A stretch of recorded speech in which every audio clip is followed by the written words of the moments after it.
Vamos a hablar en este video de aspectos legales de la urgencia en salud mental, marco normativo, marco legal.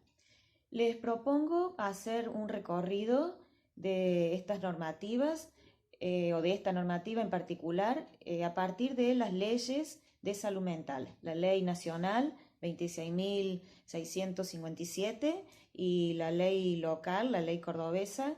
9.848. Ambas leyes están vigentes y han sido promulgadas en el año 2010. Bueno, también es interesante recorrer estas normativas a partir de la legislación nacional e internacional, de los convenios y acuerdos internacionales que ambas leyes recogen en la formulación de los derechos de los ciudadanos, sobre todo teniendo en cuenta la perspectiva que han orientado o la mirada que ha orientado a esos derechos en la legislación local y nacional. Y finalmente es interesante también analizar estos derechos que aparecen como garantías en las leyes, en ambas leyes, en qué contexto se ponen en práctica, es decir, poder mirar cómo esos derechos aparecen o se implementan en el territorio. Y en ese sentido es interesante analizar las características que tiene el sistema sanitario en la provincia de Córdoba, características que de alguna manera terminan influenciando o determinando la forma en que estas leyes se pueden aplicar, y además sumarle a esta mirada de lo local o el análisis en territorio, una cuestión que tiene que ver con la perspectiva de cómo se considera al ciudadano, al usuario de salud mental o al usuario en general de salud. Y esa perspectiva es lo que algunos autores llaman la de ciudadanía social. Entonces, articulando estas tres cuestiones, que son los derechos que aparecen en las leyes o las garantías que las leyes proponen en relación a los derechos, hacerlas jugar en el escenario, en territorio, en las instituciones, y atravesarlas además por la perspectiva de ciudadanía social. La intervención en el momento de una urgencia de salud mental resulta decisiva para definir la evolución de las personas con padecimientos mental, es decir, un abordaje adecuado de la urgencia que incluya aspectos de cuidados y de promoción de las personas puede facilitar en el futuro que la crisis resulte una oportunidad para favorecer el bienestar mental y las condiciones de vida preexistentes de esas personas. En sentido general, entonces, vamos a entender que la urgencia es toda situación transitoria que irrumpe y altera las funciones psíquicas, el desempeño habitual y que supone un alto nivel de padecimiento, de tal manera que la persona, el entorno o el personal sanitario considera que requiere atención inmediata.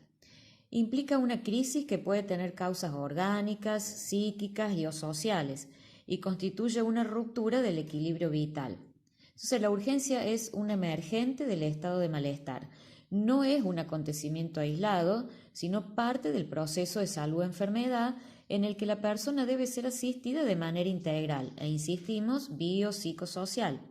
Y lo debe hacer en el ámbito sociosanitario, que se requiere además de un seguimiento para evitar la recurrencia del acontecimiento. Como todas las prácticas de salud mental,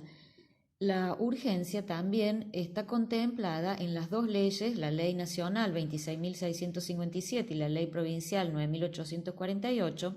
Entonces está contemplada en relación a cuáles son los pasos a seguir, los requisitos a tener en cuenta en la atención en la urgencia. En general, podemos considerar que son los mismos para cualquier otra práctica de salud. Y lo que sí aparece acá como interesante es que estas normativas incorporan una serie de derechos que gozan los pacientes en las instituciones estatales y que provienen de la moderna bioética, como es la confidencialidad, el acceso a la información, la privacidad, entre otros, la autonomía, por ejemplo. Así vemos entonces que ambas leyes, la nacional y la provincial, recogen de la guía de intervención para los trastornos mentales, neurológicos y por uso de sustancias en el nivel de atención de la salud no especializada, una edición de la Organización Mundial de la Salud del 2010. Entonces decía que recogen el criterio de asistencia en el sentido de que se debe asistir a una persona con un padecimiento mental sin ningún tipo de menoscabo o discriminación en todas las instituciones de salud en la zona o en el ámbito comunitario de atención de dicha institución. Y también recogen de una ley nacional que es del derecho al paciente del año 2012, que para que una persona sea atendida se tendrán en cuenta si esa persona ha dejado asentadas directivas previas antes de que apareciera la urgencia en relación a lo que quería hacer en situación de una urgencia. Respecto del consentimiento informado, ambas leyes, la nacional y la provincial, recogen los principios de un documento elaborado por la ONU en el año 1991 y establecen que se deberá brindar información a las personas en cuanto su estado de conciencia lo permita, en términos claros y sencillos acerca de su salud y de los tratamientos que se proponen realizar o de las otras alternativas terapéuticas que podrían ponerse en juego en el tratamiento a realizar, para que la persona o los allegados o los representantes legales estén informados y puedan establecer un consentimiento respecto de lo que se va a realizar. Y además deja claro que se podrá aplicar un tratamiento sin el consentimiento informado de la persona si es urgente y necesario para impedir un daño inmediato a sí mismo o a otros. Pero no obstante esta situación, se hará todo lo posible por informar a la persona o al referente vinculado a esta persona para que comprendan las acciones a realizar y que participen prontamente de la aplicación de un pronto tratamiento, teniendo la oportunidad de exponer sus opiniones libremente y que sean consideradas por el equipo tratante.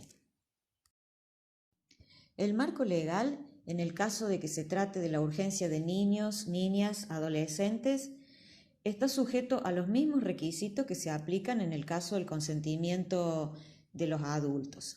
Pero el marco legal en este caso recoge para los niños la ley 26, o mejor dicho, en la ley 26.657, o sea, la Ley Nacional de Salud Mental, recoge el antecedente, la Convención sobre los Derechos del Niño, y la Ley 26.061 de la Protección Integral, que es del año 2005, mientras que la Convención del Derecho de los Niños es del año 2009. Los trabajadores de la salud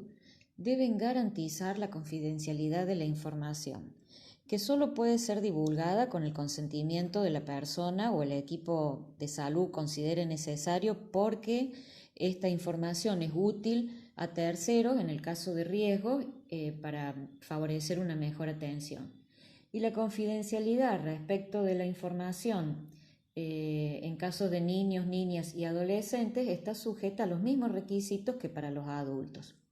En ambos casos, las leyes recogen antecedentes del año 2012, como es la Ley del Derecho del Paciente, los Principios para la Protección de la Salud Mental de las Naciones Unidas del año 1991 y la Regla del Arte de Curar, que es una ley nacional del año 1967. Cuando la urgencia se trate de un caso de vulneración o autovulneración de derechos, se deberá solicitar la intervención a la Autoridad Administrativa de Protección de Derechos de Niños, Niñas y Adolescentes, que corresponde al ámbito local al fin de tomar medidas de protección integral. Y esto es, en el caso particular, que la urgencia la presenten niños, niñas y adolescentes. Y en este caso vemos que la legislación nacional básicamente, pero la provincial también, recogen antecedentes de la ley 26.061, que corresponde a las personas que tomen conocimiento de malos tratos, de situaciones que atenten contra la integridad psíquica, física, sexual o moral de un niño, niña y adolescente o cualquier otra violación de sus derechos, debe comunicar a la autoridad local la aplicación de la presente ley. Esto debe ser comunicado, esta situación debe ser comunicada y tiene que ver con medidas de protección integral de los derechos de los niños, niñas y adolescentes. Y también la ley 26.657 en el artículo 26 incorpora estos antecedentes. La ley provincial 9.848 de salud mental establece en el capítulo tercero los derechos de los usuarios del sistema de salud mental. Y entonces habla de la protección por discriminación y dice que el Estado provincial asegura la protección de los individuos que requieran servicios de salud mental frente a cualquier tipo de discriminación en el marco de la plena vigencia de la Constitución Nacional, de los tratados internacionales que por su intermedio integran el bloque de constitucionalidad federal y de las disposiciones de la Constitución de la provincia de Córdoba aplicables a tal efecto. Y en otro artículo posterior habla de los derechos del paciente y entonces dice que todas las personas con padecimiento mental tienen derecho a no ser discriminadas por ninguna causa y bajo ninguna circunstancia, en particular por motivos relacionados directa o indirectamente con su patología, y además deben ser informados sobre el tratamiento terapéutico que recibirán y de las características del mismo. Y en otro artículo se refiere específicamente de los derechos de los usuarios en relación a niños y adolescentes,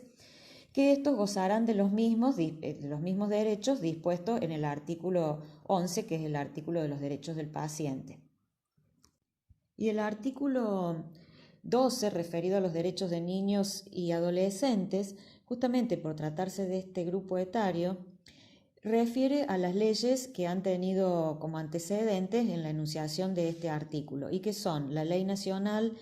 26.061 de Protección Integral de los Derechos de los Niños, Niñas y Adolescentes, la Ley Provincial de adhesión a